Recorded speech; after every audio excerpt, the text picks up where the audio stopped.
Hi, boys and girls. It's Miss DeMayo again. Today we will be reading page 80 in our social studies textbooks. Here you can see this is page 80 in your social studies textbook. If you do not want to follow along on the screen, you can open up your social studies textbook that you have with you at home and you can follow along on page 80. Okay, so let's take a look at some of the text features before we begin reading our page for today. So I'm noticing that there is a heading called Compromise at the top. I'm also seeing that there are a lot on this specific page of bolded or highlighted words. This makes me realize that we are going to be learning about these bolded words and that they must be important to our reading.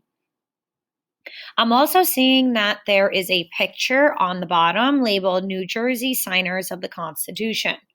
And I'm seeing a picture of 4 different people with their names underneath. So these were the 4 individuals that signed the Constitution of our country.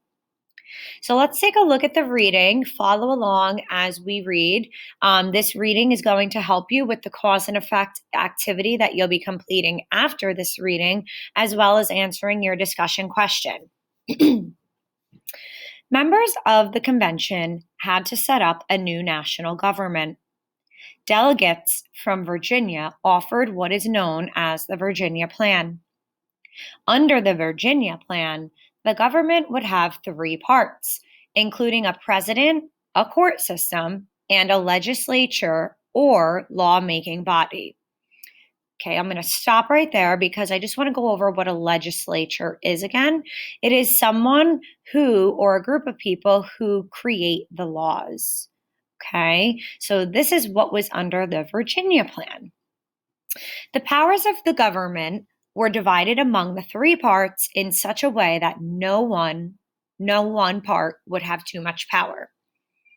Okay, now let's read on to the New Jersey Plan. The Virginia Plan said the legislature or Congress would be made up of representatives from each state.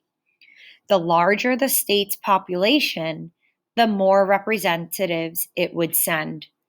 So I'm going to stop right there again. Do you think that that is fair?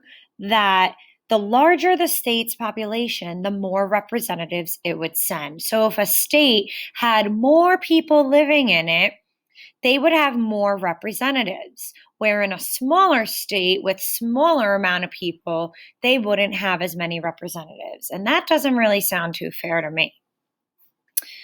Delegates from New Jersey and other small states disagreed with this plan. William Paterson submitted a new plan called the New Jersey Plan. With this plan, each state would have the same number of representatives. The convention came up with a compromise or an agreement in which each side gives up some of its wants.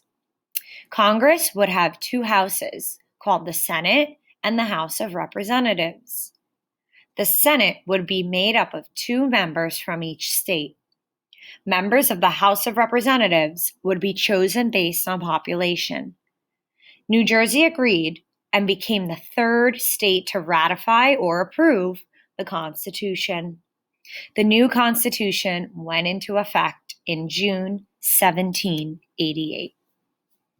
Okay, so that's our reading for today, boys and girls. And as we can see in the picture below, these are the 4 signers of the Constitution. Okay, so there was a little bit of some difficulties coming up with the Constitution, but with changes and new plans being followed and a lot of different compromises being made, they came to agree on the Constitution of the United States that went into effect in June of 1788.